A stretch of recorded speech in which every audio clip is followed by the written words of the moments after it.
1924 విధ్వంసం, మామూలు విధ్వంసం కాదు అధ్యక్ష. నేను ఒక మాట మాత్రం చెప్పాను, ఇక్కడంతా బూతులు. నా జీవితంలో నేను ఎప్పుడూ కళ్ళనీళ్ళు పెట్టుకోలేదు. ఆ రోజు ఈ అసెంబ్లీలో నాకు జరిగిన అవమానానికి నాలాంటి వాడు కుంగిపోయి కళ్ళనీళ్ళు పెట్టుకున్నానంటే, నాలాంటి వాళ్ళు ఈ రాష్ట్రంలో ఎంతమంది సఫర్ అయ్యారో మనందరం గుర్తుపెట్టుకోవాల్సిన అవసరం ఉంది.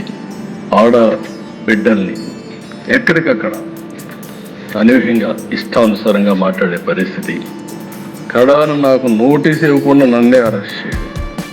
పవన్ కళ్యాణ్ గారు విశాఖపట్నం వెళ్తే ఆయన దిగనీయకుండా తిరిగి హోటల్లో ఉంటే బలవంతంగా పంపించారు. అలాంటి నాయకులు ఇప్పుడు నీతిని మాట్లాడే పరిస్థితికి వచ్చారు. నేను ఒకటే చెప్పాను అధ్యక్ష, నేను ఏ పని చేసినా, మా ఉప ముఖ్యమంత్రి కానీ కుండే వాళ్ళందరూ కానీ ఏ పని చేసినా ప్రజలను దృష్టిలో పెట్టుకొని చేస్తాను తప్ప నాయకుల్ని, పార్టీల్ని దృష్టిలో పెట్టుకొని కాదని మరొక్కసారి మీ ద్వారా ప్రజలందరికీ విజ్ఞప్తి చేస్తున్నాను.